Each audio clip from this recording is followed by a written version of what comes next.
सुबह से शाम मायका। 3 भाई बहनों में सबसे छोटी थी टीना। मम्मी पापा ने तो उसको बचपन से ही एक छोटी गुड़िया की तरह ही लाड़ प्यार से बड़ा किया, लेकिन उसकी भाभी और जीजा भी उसे उसके भाई बहनों जितना ही प्यार किया करते थे। गुजरते समय के साथ टीना की उम्र तो बढ़ रही थी, लेकिन बचपना था कि उसे छोड़ ही नहीं रहा था। 23 साल की उम्र में टीना के लिए पुनीत नाम के एक लड़के का रिश्ता आता है। देखिए जी, रिश्ता तो मुझे जच रहा है।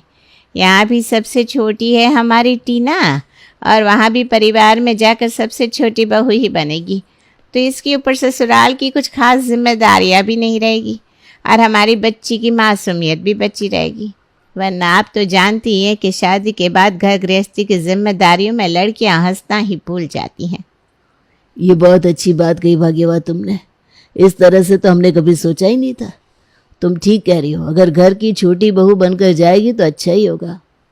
टीना दिखने में खूबसूरत तो थी, पढ़ी लिखी भी थी, इसलिए जब पुनीत के घर वाले उसे देखने आते हैं तो एक नज़र में ही टीना उन्हें भा जाती है। देखिए बहन जी, हम कुछ छिपाना नहीं चाहते, लेकिन घर में सबसे छोटी होने के कारण लाडली रही है टीना। घर की ज़्यादा जिम्मेदारियां तो हमने कभी उसे सौंपी ही नहीं, इसलिए घर परिवार चलाने के मामले में ना थोड़ी अनाड़ी है अभी। अरे आप फिक्र क्यों करती है बहन जी, शादी के बाद लड़कियां धीरे धीरे सब सीख जाती हैं, और हम उन सासों में से नहीं है जो शादी के बाद पहले दिन से ही बहू को किचन में झोंक देती हैं। घर में बड़ी बहू है, मेरी बेटी है, और मैं भी तो हूँ। अरे सब मिलकर सिखा देंगे टीना को, आप बिल्कुल निश्चिंत रहिए। जितने प्रेम से दुल्हन बनाकर ले जा रहे हैं उतने ही प्यार से रखेंगे आपकी बेटी को। टीना की सास की बातें सुनकर टीना और उसकी माँ बहुत खुश हो जाते हैं। उनकी बातें सुनकर अब शक की कोई गुंजाइश रह ही नहीं गई थी, इसलिए जल्द ही टीना और पुनीत का रिश्ता पक्का हो जाता है और टीना दुल्हन बनकर पुनीत के यहाँ पहुँच जाती है। देखो बड़ी बहू, टीना उम्र और अनुभव में छोटी है तुमसे, कभी किसी बात के लिए बहस मत करना उससे। प्रेम से मिलकर चलने से ही परिवार चला करते हैं, समझ रही हो ना? जी मम्मी जी, आप बिल्कुल परेशान मत होइए, मैं टीना को अपनी छोटी बहन की तरह ही समझूंगी। अगले दिन। अरे टीना बेटा, क्या हुआ? पिछले 2 घंटे से तुम तैयार हो रही हो, अभी तक तैयार नहीं हो पाई क्या? तैयार तो मैं हो गई हूँ मम्मी जी, लेकिन साड़ी नहीं बांध पा रही हूँ। वो क्या है ना, मुझे आदत नहीं है, बस थोड़ी देर में आती हूँ। अरे बेटा, अगर साड़ी नहीं पहन पा रही हो तो कोई बात नहीं, सूट पहन लो। ऐसा कोई ज़रूरी थोड़े ना है कि तुम्हें सिर्फ साड़ी ही पहननी है। थोड़ा समय लगेगा, धीरे धीरे सब सीख जाओगी, और अभी तो सारी उम्र पड़ी है साड़ी पहनने के लिए, कौन सा वक्त निकला जा रहा है। तुम जाओ फटाफट अच्छा सा सूट पहन लो और आ जाओ, बाहर मुंह दिखाए के लिए सब तुम्हारा इंतज़ार कर रहे हैं। टीना एक अच्छा सा सूट निकाल कर पहन लेती है और बाहर आकर बैठ जाती है। वाह भाभी वाह, मानना पड़ेगा आपको। शादी को 1 ही दिन हुआ है और आपने उसे मनमाने कपड़े पहनने की छूट भी दे दी। ज़्यादा छूट मत दीजिएगा, नहीं तो बहू हाथ से निकल जाएगी। ऐसा क्यों कह रही हैं दीदी आप? ऐसा कुछ नहीं होने वाला, और हमारे घर की बहू है टीना, कोई कैदी थोड़े ना है जो यहाँ आने के बाद यहाँ की यूनिफॉर्म पहन कर रहेगी। बुरा मत मानिएगा बुआ जी, लेकिन सूट पहनना कौन सा बहुत बड़ी बात है। आजकल तो एक से बढ़कर एक वेस्टर्न ड्रेस पहन रही हैं शादीशुदा लड़कियां, और मम्मी जी ने मुझे सूट पहनने के लिए परमिशन देकर कौन सा बहुत बड़ा काम कर दिया। मेरी मम्मी के बारे में जानती हैं, उन्होंने मेरी भाभी को जीन्स पहनने की भी परमिशन दे रखी है। कोई रोक टोक नहीं है मेरे घर में, जो मन में आता है वही पहनती है भाभी। अरे सास हो तो मेरी मम्मी जैसी। बहू के मुंह से ऐसी बातें सुनने के बाद टीना की सास को अच्छा तो नहीं लगता। मैंने इसे सूट पहनने की परमिशन दे दी, सोचा तो यही था कि बहू मेरे बारे में कितना अच्छा सोच रही होगी, उसे यही लगेगा कि कितने खुले विचारों वाली सास है। लेकिन ऐसा देखो, मेरा किया तो कुछ है ही नहीं इसके लिए। टीना की सास शीला ने अपनी तरफ से तो इस रिश्ते की शुरुआत अच्छी ही करनी चाहिए थी, लेकिन जाने अनजाने में मन में एक गांठ तो पड़ ही गई थी। कुछ दिन बाद सुबह के 8 बजे। अरे टीना, तुम अभी तक तैयार नहीं हुई? बस 5 मिनट और, तैयार हो ही रही थी। अच्छा तैयार हो जाओ, उसके बाद ये लो तुम्हारा नाश्ता, मैं रूम में ही ले आया। भाभी ने नाश्ता बनाकर तुम्हारे लिए कमरे में ही भिजवा दिया है। एक बात कहूँ तुमसे, तुम बहुत लकी हो जो तुम्हें भाभी जैसी जेठानी मिली है, वरना आमतौर पर ना इन बातों पर घर में झगड़े हो जाया करते हैं। देखा जाए तो रिश्ते में वो तुमसे बड़ी हैं, फिर भी वो तुमसे पहले उठती है और नाश्ता बनाकर कमरे में भिजवा देती है। तुम ही बताओ, कोई और जेठानी करेगी क्या ऐसा? मान रही हूँ कि आपकी भाभी अच्छी है, लेकिन अभी आप मेरी भाभी के बारे में नहीं जानते। उनके जैसा ना दूसरा कोई हो ही नहीं सकता। मुझे कभी पानी का एक गिलास तक नहीं उठाने दिया मेरी भाभी ने। पुनीत को टीना का इस तरह अपनी भाभी के साथ बड़ी भाभी का कंपैरिजन करना बिल्कुल अच्छा नहीं लगा। पता नहीं किस मिट्टी से बनी है ये लड़की। कोई इसके साथ कितनी भी अच्छाई कर ले, लेकिन ये सुबह से लेकर शाम तक मायका मायका ही करती रहती है। आज तो इसकी ये बातें माँ और भाभी बर्दाश्त कर रहे हैं, लेकिन कल को मुझे डर है कि इन्हीं बातों के कारण घर में झगड़े होने ना शुरू हो जाए। कुछ दिन बाद, टीना बेटा आज शालिनी आ रही है। वो तुम्हारी शादी के समय मुंह दिखाए में कुछ दिया नहीं था ना उसने, तो तुम्हारे लिए गिफ्ट लेकर आएगी। दोपहर होने तक टीना की ननद शालिनी अपने मायके पहुंच गई थी। टीना बेटा, अगर खाने पीने का काम खत्म हो गया हो तो आ जाओ, शालिनी बुला रही है। सास के बुलाने पर टीना हॉल में आकर बैठ जाती है। ये लो टीना, मेरी तरफ से ये डायमंड की रिंग तुम्हारे लिए, तुम्हारी मुंह दिखाई। पसंद आई कि नहीं? हाँ हाँ ठीक ही है, लेकिन एक बात बताऊँ आपको, मेरी दीदी ने जो वेडिंग गिफ्ट में सेट दिया ना उसका तो कोई मुकाबला ही नहीं कर सकता। इसके सामने तो क्या डायमंड क्या प्लेटिनम, सब फेल है। टीना बहू, ये क्या बात हुई? शालिनी इतने प्यार से तुम्हारे लिए डायमंड की रिंग लेकर आई हो और तुम हो कि बस अपनी बहन की तारीफों के पुल बांधने में लगी हुई हो। टीना बहू, तुम अपने कमरे में जाओ। टीना के जाने के बाद, अरे भाग्यवान, छोड़ो ना, क्यों बात का बतंगड़ बना रही हो? टीना अभी बच्ची है, लेकिन तुम तो समझदार हो। बातों को आगे बढ़ाने की बजाय उनको खत्म करने की आदत डालो। आप तो मुझे ऐसे कह रहे हैं जैसे मैंने ये बात शुरू की हो। मैं पूछती हूँ, आपकी बहू के लाड़ प्यार में कौन सी कमी छोड़ रही हूँ मैं? अपनी तरफ से तो सब कुछ अच्छा ही कर रही हूँ ना उसके साथ। लेकिन आपकी बहू रानी तो दिन भर बस अपने मायके की माला जपती रहती है, सुबह से लेकर शाम हो जाती है। लेकिन मजाल है इस लड़की के मुंह से ससुराल में किसी के बारे में एक अच्छी बात निकल जाए। कभी अपनी माँ की तारीफ करती है, कभी अपनी बहन की, तो कभी भाभी की। अब बिल्कुल ठीक कह रही है मम्मी। ये बात तो मैं भी पिछले कई दिनों से नोट कर रहा हूँ, लेकिन मैं भी बस यही सोचकर चुप था कि अभी नई नई शादी है, कुछ भी कहने का मतलब नहीं, बात कहीं हाथ से ना निकल जाए। आपको पता है, मैं तो बहुत एहसान मानता हूँ भाभी का कि वो टीना के साथ इतनी शांति से पेश आ रही है और अपना रिश्ता निभाने की कोशिश कर रही है। इतने दिन हो गए हमारी शादी को, लेकिन अभी तक भी भाभी ने टीना के ऊपर घर की कोई जिम्मेदारी नहीं सौंपी।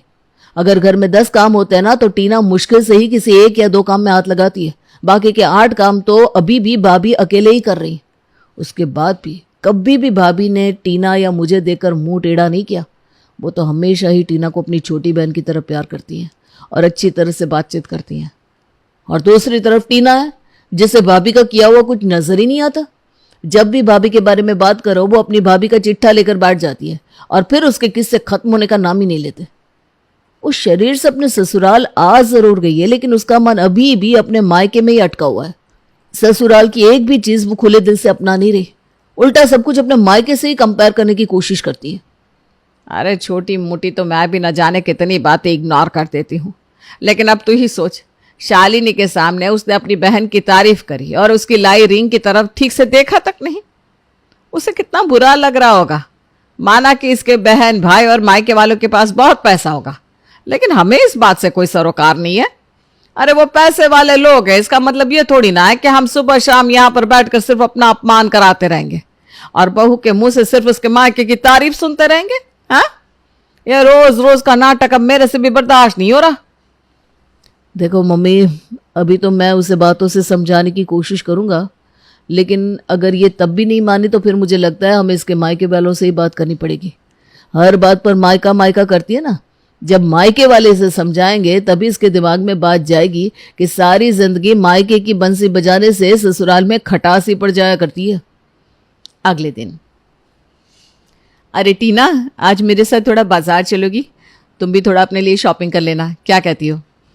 अच्छा ठीक है भाभी, आप कह रही हैं तो मैं चलती हूँ, लेकिन सच बताऊँ तो शॉपिंग पर जाने में तो मायके में ही मज़ा आता था जब मैं अपनी भाभी को लेकर बाजार जाती थी।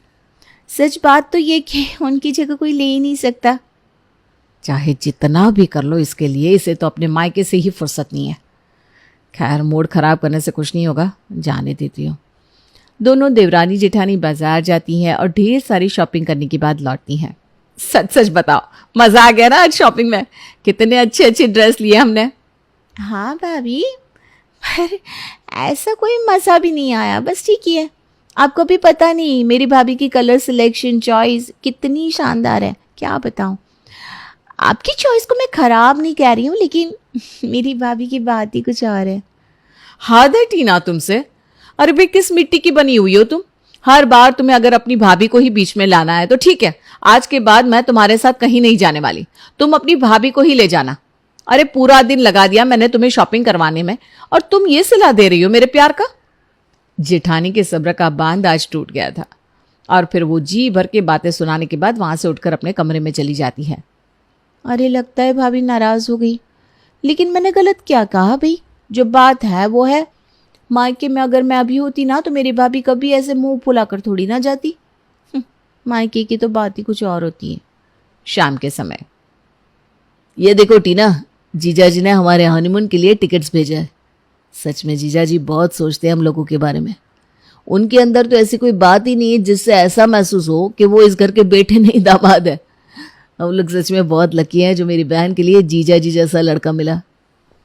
अरे हनीमून का टिकट भेज दिया तो इतनी सी बात के लिए इतनी तारीफ कर रहे हो अपने जीजा की?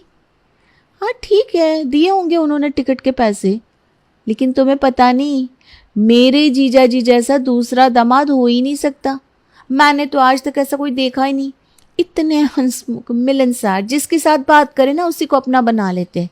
और मेरी शादी में देख लो, आगे से आगे बढ़कर सारा काम करवाया उन्होंने। अरे हमारी मम्मी को तो कभी उन्हें कोई स्पेशल ट्रीटमेंट देने की ज़रूरत ही नहीं पड़ती। पता है क्या कहता है? बेटे जैसा नहीं, बेटा ही हूँ इस घर का मैं। देखो टीना, अच्छी बात है कि तुम्हारे जीजाजी बहुत अच्छे हैं, लेकिन हर बार अपने मायके की बात बीच में लेकर आना और उन्हें सबसे अच्छा साबित करना जरूरी तो नहीं होता ना। जो है सो है, इसमें इतना बुरा मानने वाली क्या बात है? अगले दिन फोन पर, कल आपको हमारे यहाँ डिनर पर आना है पुनीत बेटा। देखो मैं कोई बहाना नहीं सुनूंगी, हो सके तो अपने पूरे परिवार को लेकर आइएगा, हमें अच्छा लगेगा। ठीक है मम्मी जी, मैं समय पर पहुंच जाऊंगा। मम्मी के तो आजकल जोड़ों में दर्द रहने लगा है, इसलिए उन्हें नहीं ला पाऊंगा, लेकिन मैं टाइम पर आ जाऊंगा। अगले दिन पुनीत टीना के मायके पहुंच गया था।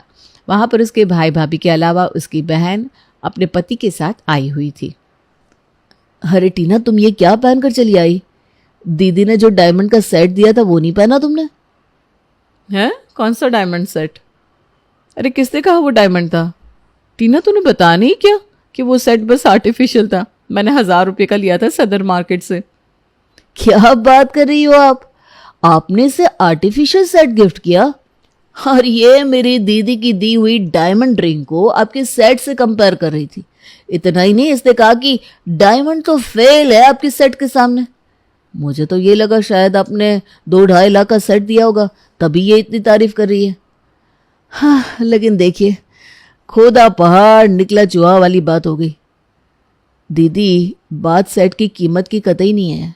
प्लीज़ आप मेरी बात का बुरा मत मानिएगा, लेकिन किसी की गिफ्ट को ऐसे बुरा कह देना भी तो गलत बात है ना। आपकी बात एकदम सही है पुनीत, इसे ऐसे कंपेयर नहीं करना चाहिए था। तभी टीना की भाभी वहां आती है। अरे टीना, अब ये मेहमानों की तरह क्यों बैठी हुई हो? चलो उठो, थोड़ा चाय नाश्ता लगाने में मेरी हेल्प कर दो। अरे भाई पुनीत इस घर में मेहमान है, लेकिन तुम तो इस घर की बेटी हो ना। हाँ भाभी, वो अरे वो क्या, मैं अकेले काम में लगी हुई हूँ। चलो जल्दी से आकर मेरी हेल्प करो। अभी तो 1 महीना भी नहीं हुआ शादी को, इतनी जल्दी से भूल गई क्या? तुझे पता है ना मैं अकेले रसोई में काम नहीं कर पाती हूँ। अब अगर 4 दिन के लिए आई हो तो फटाफट अपनी पुराने रूटीन पर आ जाओ। सुबह उठकर बिना कहे सबके लिए चाय बना दिया करो। मैं किसी के कमरे में चाय नहीं पहुंचाने वाली। हाँ ठीक है ना भाभी। अरे जाने दी इसे, इस बहू की तो आदत ही खराब है, सब पर हुक्म चलाती घूमती है बस। एक ये नालायक बहू आई है और एक मेरे मायके में आई थी। हा, क्या संस्कार थे। मेरी भाभी, मेरी माँ और मायके वालों की इतनी इज्जत करती थी कि क्या बताऊं। अरे मेरी माँ को तो कभी बिस्तर से उठना भी नहीं पड़ा जब से भाभी शादी होकर आई। मेरे लिए इतना कुछ किया कि अभी भी एक एक बात याद आती है। दीदी दीदी कहते जुबान नहीं थकती थी उनकी। और इसे देख लो नालायक को, बस हर समय जुबान से जहर घोलती रहती है। बस माँ जी बस करिए, एक बार फिर से अपना मायका पुराण मत शुरू करिए। भाई थक गए हम लोग तो। मेरे मायके में ऐसा था, मेरे मायके में वैसा था वाली गप्पे सुन सुनकर। अरे कोई कितना सुनेगा। और आपकी शादी को ना पूरे 32 साल हो गए। गजब है माँ जी, 32 साल से आप बस अपने मायके की रट लगाई हुई है। अब बस रहने भी दीजिए, मुझे मुंह खोलने पर मजबूर मत करिए। सब पता है मुझे आपके मायके वाले कितने पानी में है। टीना, ये तुम्हारी भाभी है? कुछ ज्यादा ही खतरनाक नहीं है ये? और तुम मेरी देवी जैसी शांत सुशील सौम्य सी भाभी की तुलना अपनी भाभी से कर रही थी? अरे कौन जिठानी देवरानी को रोज रोज पकाकर खिलाती है, लेकिन फिर भी मेरी भाभी ने किया ना तुम्हारे लिए। और तुम हो जो बस सुबह से लेकर शाम तक मायका मायका करती रहती हो। अरे पुनीत जी, कोई फायदा नहीं है ये सब कहने सुनने का। जब 32 साल में मम्मी जी में कोई सुधार नहीं आया, आपको क्या लगता है शादी के 32 दिन के अंदर आपकी बीवी सुधर जाएगी? अरे सुबह से लेकर शाम तक मम्मी जी मायका मायका करती रहती है। फिर इससे क्या शिकायत करना। भाभी की बात सुनकर पुनीत को समझ में आ गया था कि ये सुबह से शाम मायके की रट लगाना यानी कि एक खानदानी आदत है भाई, जो इतनी आसानी से नहीं छूटने वाली।